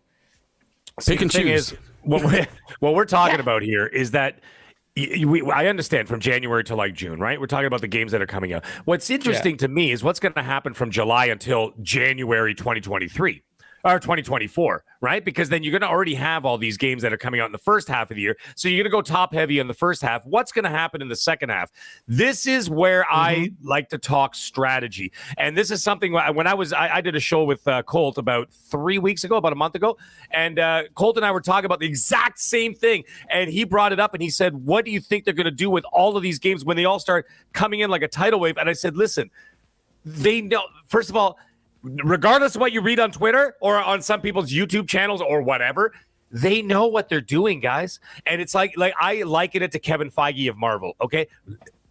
Gaz, I saw that face you made. Let me tell you something. Let's just hope Xbox's quality don't get that low. Then, like what's happening right now. Hear me? Well, right now, sure. But the guy was hitting bullseyes for like 60 or 15 years. All right, well, when a motherfucker can't drive, it's time to get out of the car, Fair enough. Fair enough. You got to know when the party's over. But here's the thing. What Kevin Feige did in 2000, this is 6 years, 7 years, or whatever it was, before Iron Man even came out. Apparently, the word is he had a huge, no pun intended, spider web on the wall with all the different phases and all the different names and all the whatever. And when shit went down, or things got delayed, or this didn't work out, or Edward Norton walked off the set of Incredible Hulk and told them to go F themselves, and then they had to find a new Hulk and this and that. Then Feige said, okay, bling plan B. So what we're going to do is we're going to shift this, move this over here, put this over here, move this over here. Like that. You know what it is? Like in the medieval, like the medieval war tables, and they got the guy with the stick, and they got all the little like figurines. They're like, my lord, the army is coming in. From they have delayed Starfield, my lord. Yeah, right. And then they do that, and then what do they say? They go, good. Then bring in the Irish from the east, and they will come from the west. You know what I'm saying? Like that kind of sacrifice the Irish. Put the Irish in front, like Braveheart. No. So that's what they do. So what I you have so much faith, but because in 2022, what do? They went nothing. I get it, but what I'm I get it, but what I'm saying is, yeah, they're going top heavy. I think that's a bit of a mistake, in my opinion, going way too top heavy in the first 6 months of the year, and then that's going to put pressure on the second half because you know what's going to happen? They're going to go great. Some asshole's going to go great. So you released all those games, and then all of a sudden in July, Xbox has no games. Right? Well, we're assuming that these games actually do release the first half as a whole what I'm as well. pointing at. Fair enough. I still think Starfield is probably further out. Probably that's a very dangerous precedent too, though, because you did focus the entire showcase on. You're going to be playing all this in the 12 months. Trust me, I know Xbox's liars better than most. I mean, I'm just saying that the internet doesn't forget. But at the end of that showcase, though, that's what I will say. That's why I brought it up before. They said we just showed you 12 months of some shit. And then they said, we're going to tell you more about Starfield now. Like, they really did cap it off of Starfield and talked about the 12-month thing before. I'm still not 1,000,000% convinced that it will hit early next year. Or, but if it does, that's great. By the way, shout out to the chat. They're all of a sudden talking about Ireland. I don't know how the hell that happened. I just looked down. They're like, I went there and had a pint, this and that. And I'm like, some macaroons. Yeah. So the thing is, what I see is that what they're going to have to do, they have to space it out properly. Sony can get away with like a great year with 2 or 3 titles a year. They don't need. What the hell's going on? Why is everybody laughing? Macaroons. Hey, go ahead, Max. No, all I'm saying is if Sony can get away with 2 or 3 big titles a year, right, and space it out, and then on top of that have a sprinkle of third-party deals and everything else in between, then I think that there's no need to go this heavy on the first half of the year, the first half of 2023. I think that they're just going to flood the market. I don't think that's a good idea. I think that they should space it out a little bit. But like I said, that begs the question: if they do go that top heavy in the first half, and let's just say, a dealer, for argument's sake, that Starfield does hit that first 6-month window, what the hell do you release in the second 6 months? Because you got to remember, people are always that, what have you done for me lately, right? So, I mean, I'm just very curious. But you just said, though, that they knew what they was doing. So I expect them with their little fucking sticks being pedaling in a fucking game and put the shit somewhere else. I'm curious to see what it is, not how. I know what, like how they're going to do it. Well, stop fear-mongering, Max. Fuck! I'm not fear-mongering. I'm going to make sure that they're not doing anything ridiculous. Like drop another. Look, we all know they're dropping fucking Teletubbies exclusive Wu-Tang Clan game. Who gives a fuck?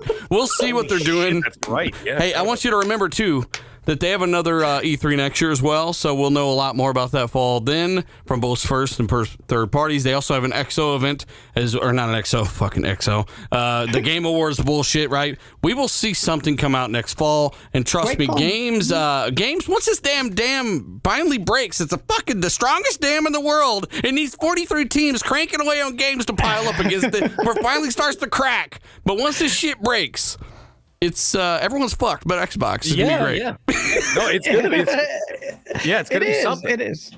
It is going to be something. It sounds like it almost feels like stupid to say, but something has to give. When these do, if you take it at face value, and also I was wondering, Dutch mentioned that there was a disclaimer saying it was targeting the 12-month release. So there's that out anyway. Do expect delays to happen, especially in this day and age. But when it does, the dam does break, and you've got those third-party games. 2022 is hopefully going to be the last year. Then you've got a whole different problem.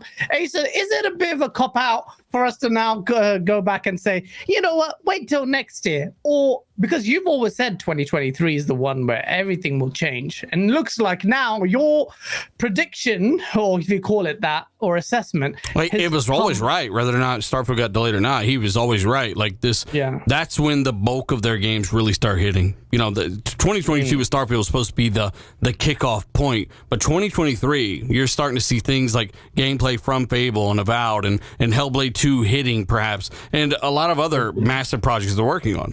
So Ace is a genius. What I'm trying to say. Go listen to man's OnlyFans page. It's not even what I said. I never mentioned 2023. What I've always actually all I've actually said is that this is their last dry spell. I didn't say it's going to end in 2023 necessarily, because I thought tail end of 2022. The praise.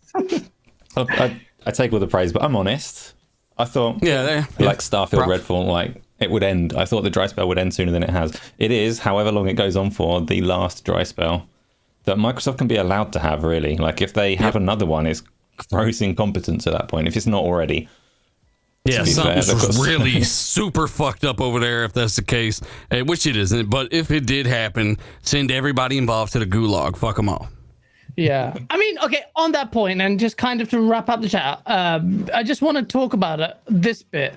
And chat, you can come at me if you want. I don't give a shit. Is there a problem? Wow. Is there a problem? I don't give a shit. But got to be real here. Spartan, also thank you for the £2 super check, because he agrees with you, dealer, that Marvel MCU is hella trash now. Fact. Now, yes. Now. First 15 years. Come on, man. Anyway, I need a time machine to give a fuck about any of that. Yeah, true. I'm just fucking with you. Go ahead, guys. I was going to say, look, people came at us and, whatever, but there has to be a question about the management of things. Is it unreasonable that for me to say that I think management have a burden to prove to us that they haven't mismanaged these studios? You haven't seen State of Decay, you haven't seen Fable, you haven't seen Avowed, Elder Scrolls, Outer Worlds. When did they show off Fable, guys? When did they show off Fable? What year? What about? I don't know. All right, well, I need you to know this shit when you're saying this shit. How long have you been working on Fable? How long have you been working on Fable? Look, shit takes time to build. My point is, how long? When did they show it off? Anybody in the chat? We can guess. Last year? 2020? Oh, no, it was 2019. 2020, wasn't it? Come on, real quick Google search.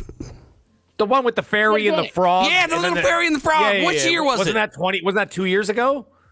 That's 2 years ago, and they've been reported to be working on it for way longer than that. I heard it wasn't. Now, I just want to bring up the fact that we see games that are shown off 2 years in advance all the fucking time.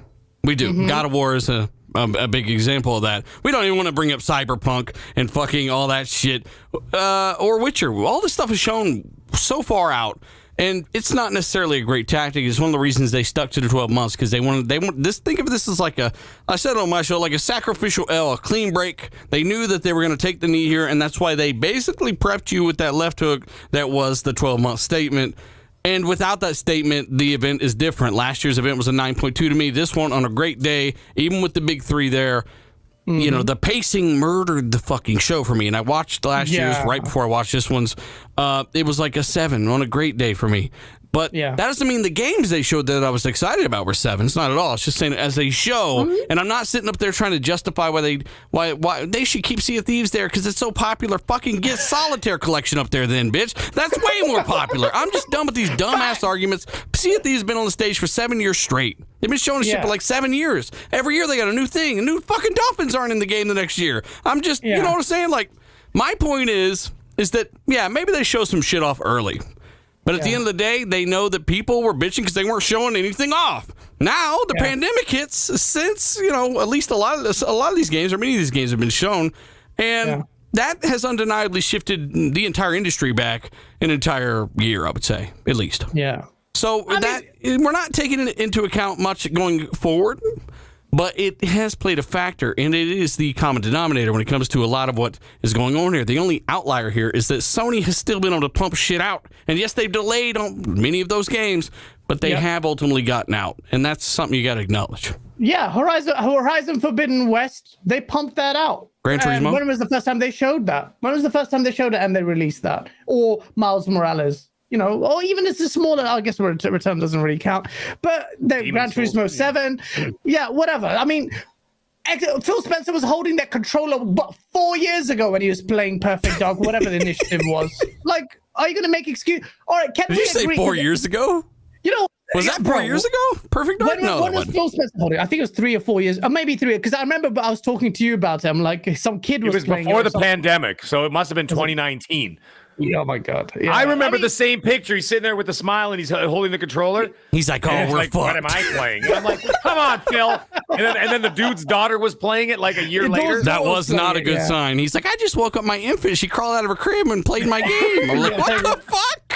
I was like, playing. But hey, maybe Perfect Dark's amazing. What we do know is that if you see some concept art of Joanna Dark, whoever the fuck, holding 2 guns, and you say that there's 2 guns and dual wielding in the game, doesn't mean that that's inside information. But that's what we do know. I just want to confirm that. But I also want to confirm the fact that it's good times ahead. Like Asa said, it's got to be the last time this shit slows down, right? Asa, you confirmed it.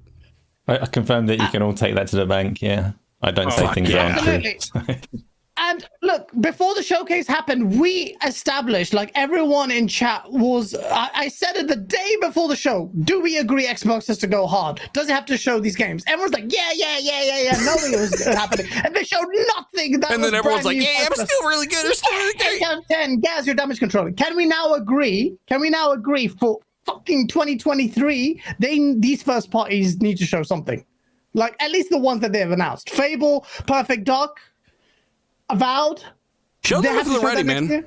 Show them if they're ready. Like, I'll jump in again, but I got to stay consistent, man. Like, if the shit's not ready, don't fucking just make sure it's finished and done. That's the number one thing.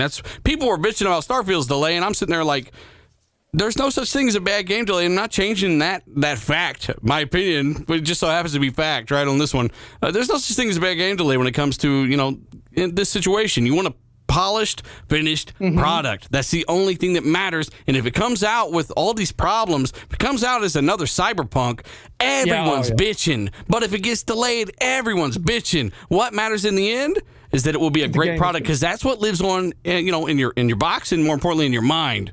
And that's what you gotta keep in mind with this stuff. It's got to be ready. You know what I'm saying? It's got to be ready. That's something what Dealer just said there. Sorry, I'm just going to piggyback off that real quick. No. Everybody focuses on the PR. Everybody focuses on the marketing. Everybody focuses on what they got to show, what they got to do, all this other stuff. But at the end of the day, you got to get the goddamn job done.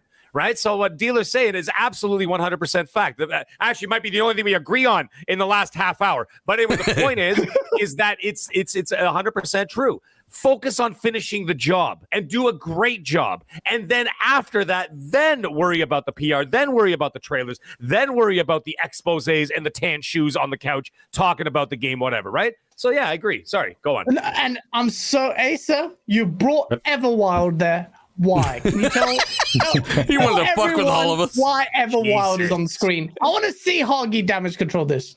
Oh shit! Even the creative leads over there don't know what this is. We heard about ages and ages ago, and who knows what they're doing with it. Didn't they I'm just making myself laugh. Start it over? They said they said basically this one we do know kind of internally. They haven't said anything publicly, right? But we've seen the job listings and stuff. They've hired someone because they've started over on the concept. Hey, so this was before this point a game where you could just carry fish around in a frog's mouth to me. Yeah. Right, there we go, right there. Right there. Oh, by the way, excellent troll on when Dealer was bitching about Sea of Thieves. I look over at the supplemental screen and you guys played Sea of Thieves trailer. That was fantastic. Hey, he's got to show people, like, hey, why the fuck are we still showing this goddamn game? While Dealer's bitching about it, I look over and I'm like, fantastic, guys. That's just class A trolling right there. Anyway, carry on. Oh, so sorry, what were you saying? I don't remember. You said Everwild. What the fuck is it about? And then I said it's a game where frogs have fish in their mouth. The only what I'm getting at is when the initiative's devs are saying that there's mismanagement there, that they're being remarkably lax and hands off, and how lack of progress. Just an indication that maybe Xbox needs to tighten its ship when its own developers are saying that, and you heard that from Sea of Thieves. Just hoping they will get it resolved, because there is a management issue. Perhaps there's only a few studios. I'm going to make a video on what is the reason why Turn 10 and Coalition are so good. And I will make a video. They're the ones talking, guys. I think that's an important distinction. It's time for them to talk. You know, they're talking about what they're doing, and they do what they do best. These other studios are not talking for the most part, and there's only been one reported thing of mismanagement, and that's fucking Undead Labs, who said they had so much freedom that they basically mismanaged themselves. They needed someone put in place to better manage them. That was their problem. But with Rare, this concept, the game, Overwild or Everwild, they just redefining the scope of the game and figuring out what the fuck it's actually, there's some changes there. That's creative. Right? They've gone. Yeah. The whole marketing song and dance. So MAGG and Dealer I've already said this, but the whole marketing song and dance. Yeah, they have to announce things really, really early, because like a CGI trailer of a game 5 years away, none of us care that much. But it's better than we found this job listing on LinkedIn announcement. So they kind of have to do it. Like their hand is forced on that, and it's better than the alternative. But the whole marketing song and dance is very much secondary to actually having good games to play. So once this dry spell ends, and once the games come out, and once they turn out to be good, then people won't be so worried about whether they've mismanaged one of their many, many studios, and whether they showed this too early, and whether that's got frame rate issues, because we'll be playing the games as well. And it's more important. Deliver good games. Hurry up. Yeah, exactly. Yeah, absolutely. Absolutely, hurry up. And then which Hoggy says with the $5, I won't expect against expecting all games to be shown next year. It's the ones that are ready. Temper your expectations, Dealer Gaming Spawn. Hoggy, don't you dare damage control. I'm not saying leave Hoggy alone. He's got a masculine, magnificent beard. He does. Jason Ronald, eat your heart out. But no, ultimately, they need to show. There's a burden to show these studios, and if you say that, show it when it's ready, and you're going to completely absolve the first party studios from actually showing something, and then me and you will have to disagree. But let's see. Dan Lazaro, thank you so much for the $2 super chat, because Marvel films will always copy and paste from the start. Leave it. They're still talking shit about Marvel. Damn. Leave it to Lazaro to bring it back. Yes, Lazaro. More. Back. I just used it as an example, and there is Lazaro's paying money now to touch. Look, he disagrees with you, Mag. Okay, it's okay. Unbelievable. Flame with the $2 super chat. I hope Halo gets delayed soon. Still waiting. What is this now? Right? Yeah, man. A lot of people still don't know that game's kind of fucked, Gaz. So it's kind of breaking news. Yeah, I know, exactly, right? And, who was saying they delay that shit? And then we got all these so-called seasoned people saying, oh, no, leave the 343 alone. I've got the receipts. I just want to get those codes. I've been hearing some stuff today that wasn't very pleasant. I mean, I saw that. I saw some of that rumor stuff, and what happened? That's true. It was some pretty big names were talking about it too. I don't know. They're saying that the story DLC won't be till 2024. Well, yeah. I mean, I literally went on a fucking tirade in my damn review of the game where people are expecting this fucking game to actually grow and expand fast. I said it when I reviewed it. No, this is not. There's no roadmap for this shit. There's no plans right now. They don't even have fucking multiplayer content lined up. I expect it to be minimum another year at least, and that's just probably for the ray tracing. Then the story comes probably another 6 months to a year after that.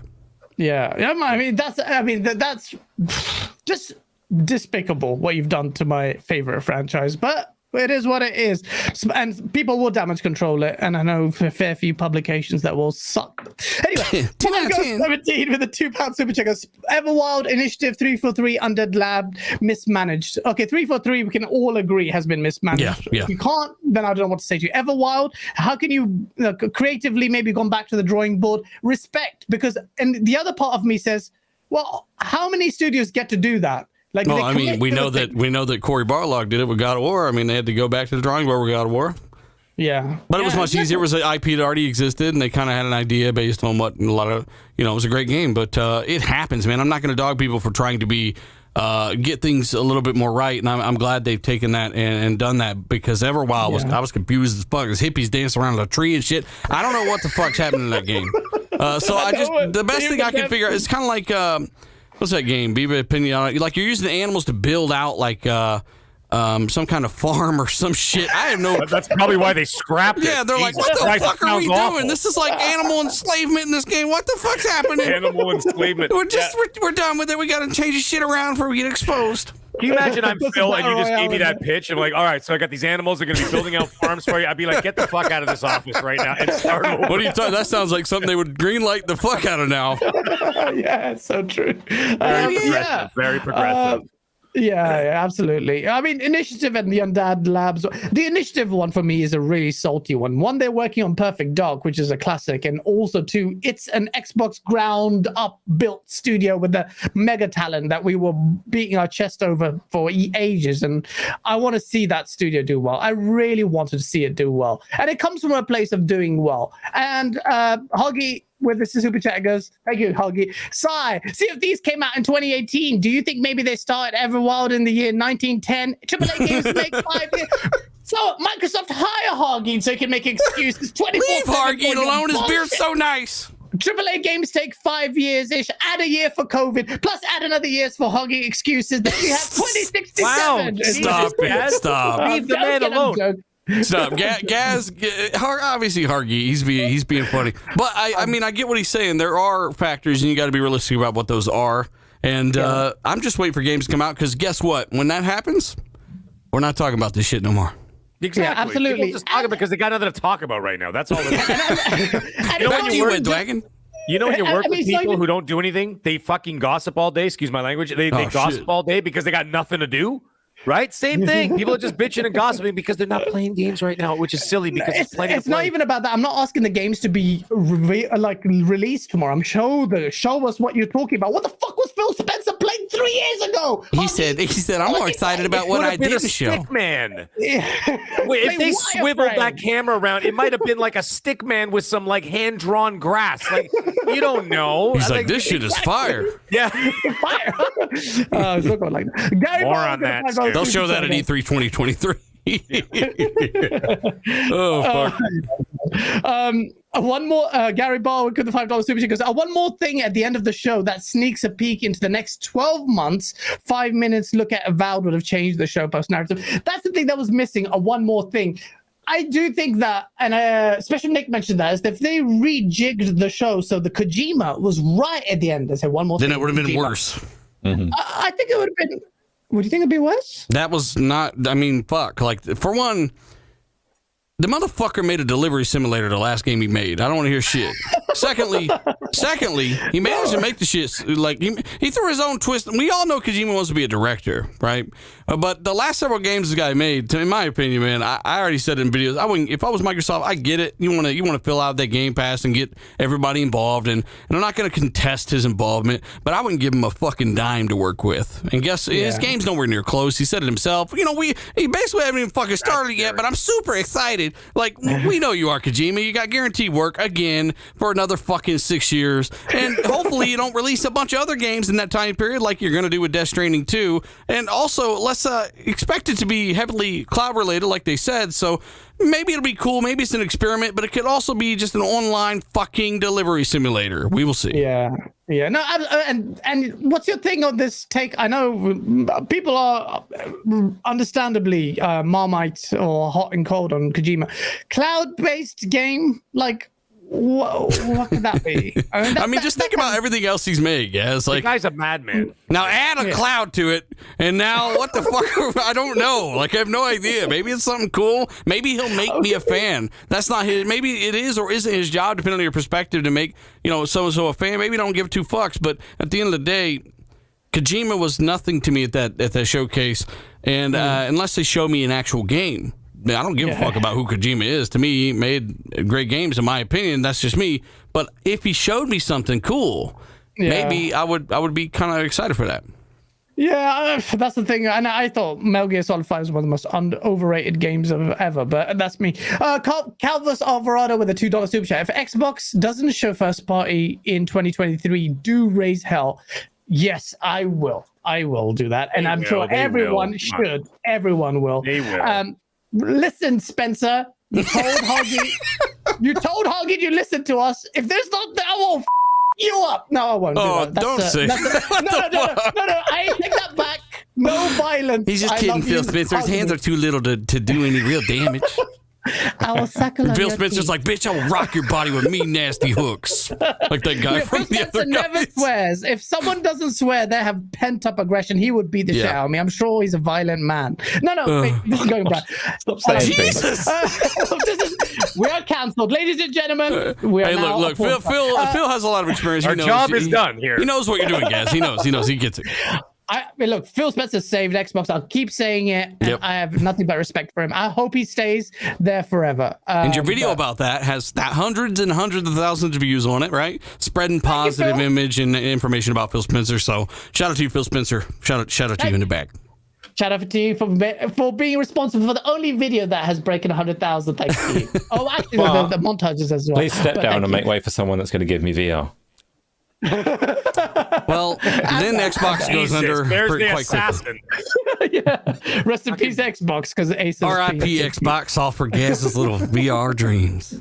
I'll take it. I'm selfish. I'm a selfish man. Supersonic stations in the background, like. Yeah. Mandingo McThickens, great Love name. that name. Thank you for the Fantastic name. $5. Oh my dick. There's no good outcome in releasing an unfinished product. Agreed. Facts. Xbox said games in the next 12 months. Before that, folks, holler for gameplay. We want gameplay. They showed us gameplay for the game for Starfield, Redfall, and Forza, the games that were known quantities. We weren't even talking about them that much and it was the other stuff. But do understand that. But I agree with you. Gameplay is king, and the gameplay that they showed for all games, including Redfall, amazing. And Yeah. that's And that's but what people makes me do excited. forget that they show count out the minutes. The minutes of gameplay and last year's show and this one are pretty damn similar. People don't remember that because the show was so well fucking paced. It had very few lows. But you know, we can't deny what we saw there. It's got even Redfall. We're not talking about Redfall enough. The Redfall is that's a game that I was not excited about at all. I didn't feel like, you know, playing a vampire game where I'm licking people's necks and stuff, but turns out I'm on the other side. I'm dodging the tongues. And that makes it a little more fun with the co-op, man. And the gameplay that showed off definitely got me more interested in Redfall. I'm definitely not dodging the tongues. Oh, no, vampire. Oh, no. Go ahead. No, but Redfall, yeah, that's a good shout as well. And I think Redfall, one thing I've actually noticed a lot of people saying, and it's funny because a lot of people are in the same boat, they weren't excited for Redfall that much. They thought, oh, it's going to be a bit of a Back 4 Blood, Left 4 Dead clone. And it has obviously some borrowings from that. But what surprising is, you know, what's it called? What's the, What did this guy just say? What's the studio called? What's the studio called? I just got distracted, heavily distracted, guys, by a super chat from Jonas, the dad. He says, Starfield must be 4K 60 FPS at launch or it's a failure. Now, I don't know if he's actually being serious, so I'm just going to not say anything, but I just want to explain that real quick, guys. I think that's just probably... let's just pray for Shout out to you, Jonas. That's sarcasm. But Assassin, also thank you for being a member for 2 months, because just want Xbox to start dropping good games and shut everyone up. Me and you both, bro. Me and you both. And it's coming. And Starfield is the one. If that hits 90 plus meta, that's a big, big call for Xbox first party, by the way. But yeah. No, but Redfall as well. And, you know, that looks great. Fallout 76 is on screen for God, I don't know why. But Dylan's talking about pacing for the show, Who's in so I just control of thought the he'd love gameplay to of this see, this he'd love to podcast? see This is Fallout fantastic. 76. Fallout this is the 76. trailer. Is this you putting up all this footage? This is Ace. Oh, yeah. And what do you think Ace is doing? He's the producer. He's like the He's not just John here to Wick look of good. podcast right now. John Wick of podcast. Yeah, he's the Baba Yaga of podcast. He's running someone else's podcast, too, on a different channel right now. Him and his giant Hagrid-sized tea mug that he drinks every 5 minutes. Did you see the size of that fucking thing? It's full of bigger crack. look at the size of that thing. It's bigger than his head. You know how distracting it is? I'm trying to talk about something, and all of a sudden I see this giant bucket come up in the screen. I'm like, Jesus, where did you get that from? Hagrid. You ever picture all the things he might keep in it? Yeah, exactly. Oh my God. Secretive things, too. Jelly bellies. Amphetamines. But yeah, look, I know a lot of people are thinking that, you know, overtly negative, and that's fine. I don't care. But ultimately, Xbox, like Phil? I got Dealer. I just called you Phil. No, okay. Dealer, We look you're pretty right. similar, you know. Oh, yeah, we do. You do. No, except you're more stacked than Phil. But I'm talking about the skeleton, not real life, but yeah. Oh, okay, fair enough. Yeah, we look nothing alike in real life. You're right. When we say the show's a 6 out of 10, we talk about the format. Even last year, Asa, you say I'm not easily pleased, but last year I was super happy. I gave it 8 out of 10. But this year, we gave it 6 out of 10 because of pacing, and the pacing was bad. The show, Sea of Thieves, Riot Games, great, all that. But in terms of pacing, it's like, I don't care about Microsoft Flight Simulator. Just, no, a bunch of shit that wasn't even on Xbox, like fucking League of Legends. Get the fuck out of here. Xbox is an Xbox. There's a reason when you type it in on Amazon.com or the gift tab on Twitter, an Xbox pops up. It's not a PC, and it's an Xbox, but that's the showcase. Show me shit from both of those things. And you show me some League of Legends stuff. And again, same people. It's got a lot of people behind it. I do not give a fuck. I gave it a personal score for a reason. League of Legends on PC, not for me. Yeah, absolutely. And this is the pacing of the show. I'm not going to say anything about next year's show, but the games that they showed off, we're really excited about. Like, there's loads there. So just understand that's where the sentiment's coming from. If you don't understand, I don't care. But ultimately, I'll tell you which show was 8 out of 10. This one, maybe 9 out of 10. Because that's where we're going to wrap it up. We hit the 2-hour mark pretty much. And thank you everyone in chat and everyone in Generous and Super Chat. Huggy, I was messing about. But you're wrong. No, we'll talk about it after. But yeah, honestly, thank you everyone in chat. Everyone in chat. The like button. You guys are awesome. So much fun. Flash, by the way, he says he wants League on Xbox. Now, that is an announcement that is more than acceptable, in my opinion. If they would announce a big game like that coming to Xbox, even something like Hearthstone at its peak. Why didn't that never come to console? It's on a fucking cell phone. So I just think if games should be coming to console from big places and we're bitching about it, it should be the shit that, like that. Like, why isn't that stuff coming over? But Flash, we're with you, man. We want more stuff like that coming to console. Yeah. But yeah, guys, good show, man. Good show. No, good. Thanks to you guys. And also, if you did check out the reactions to the Summer Game Fest Dealer, you made that. That was so funny. I've watched that so many times because of you, man. No, that was it was fun though. It was fun. It was so much fun, man. And shout out to you, Patrick, for being a member. And thank you. You guys all right? I guess Gaz is too. Maybe.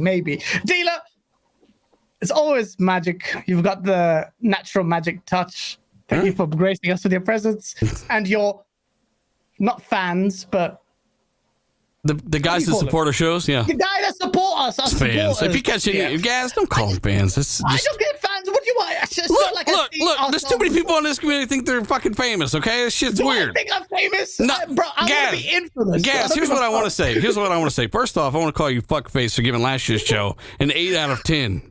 The E3 last year was it was definitely at least a 9. And secondly, I want to say thanks for having me on.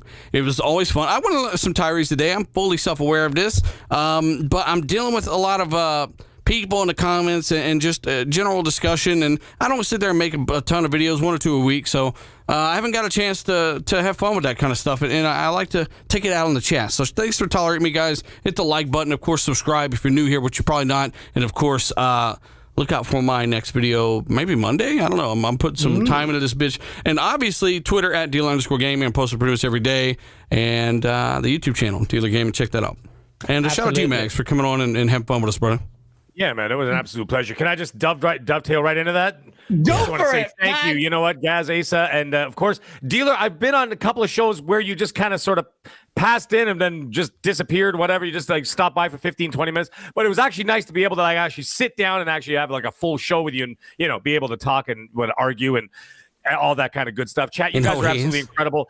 You know where to find me. Guys, come on. If you don't know where to find me by now, you know where to find me. And you know what? I do all my stuff guerrilla style, warfare style. I'm not going to do that on YouTube because I do not follow their draconian ways. And I will not be told how to do my shit, when I want to do my shit, and how I'm going to do it. No way. So you know how I do it. So you guys want to follow my stuff? Middle Age Game Guy, that's on Twitter, and that's where you can find me. And of course, you can find me on all kinds of shows. And guys, thank you for the invite today. It was absolutely a pleasure. It was an absolute blast. 2 hours flew like nothing. Let's do it again sometime. Everybody, have a great day. Have a great night. And we'll see you guys all real soon. Fuss! Thank you so much, Mag.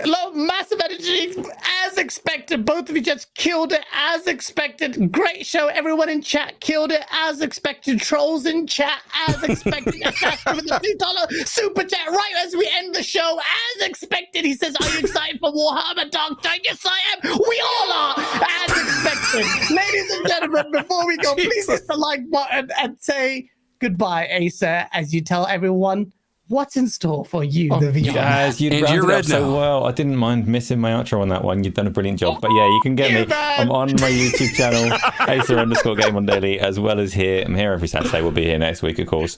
Maybe I'll have a video or two next week on the main channel, and you can catch. I talk for like 2 hours on a Thursday on my own channel, so stop by there. It's a bit of fun too. And yeah, it's great. So thanks, Dealer Mag. Great to have you on. Great chats all round. Everyone that is watching, that are fans of Gaz, you need to inflate his ego a little bit. Fans of Gaz, thanks for coming by. And we'll see you next week.